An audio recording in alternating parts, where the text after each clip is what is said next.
President Trump just stood on the White House lawn and said something that no American president has ever said out loud, that he wants a friendly takeover of Cuba. Not a war or an invasion, a takeover. The communist regime that has strangled that island for over 65 years is broke. They have no money, no fuel, and their people sit in the dark for 20 hours a day. And what you need to hear is what Trump said in his own words, because it changes everything. The question is, can this actually happen? Let me know in the comments what you guys think a free Cuba would mean for America. Let's get into it. My name is Tom. I'm with the Daily Beltway, and I'm also a White House correspondent for the Next News Network. And we are a growing channel, and every like, comment, share, and subscription helps us grow.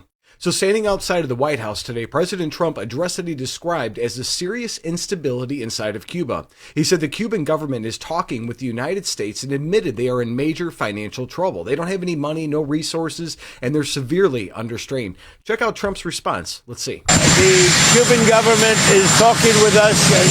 They're in a big deal of trouble, as you know. They have no money, they have no anything right now, but they're talking with us. And maybe we'll have a friendly takeover of Cuba. We could very well end up having a friendly takeover of Cuba.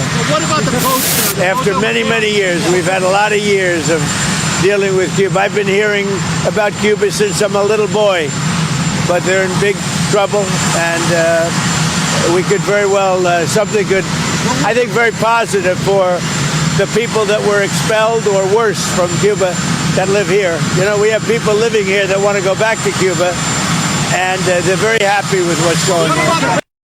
So the president said Havana is in a big deal of trouble and confirms that talks are underway. He then says maybe we'll have to have a friendly takeover of Cuba. He frames it as leverage and not force. It's negotiation backed by pressure. So stories like this are why people need to pay attention to their own financial security. Since 2020, inflation has reduced purchasing power across the board, and most retirement accounts are tied directly to the stock market. And when volatility hits, so does your future. That is why many Americans diversify into physical gold through a tax-advantaged Gold IRA with Augusta Precious Metals. They have an A+ Better Business Bureau rating and over a decade of experience, and they handle the paperwork. There's no pushy phone sales calls, just real information. So get the free Gold IRA guide at beltwaylovesgold.com or text Beltway to 35052. So Cuba right now is facing rolling blackouts, collapsing infrastructure, and shrinking fuel supply. Venezuela is no longer sending the same oil support, and Russia and China are involved, but that support is very limited. They're under a blockade.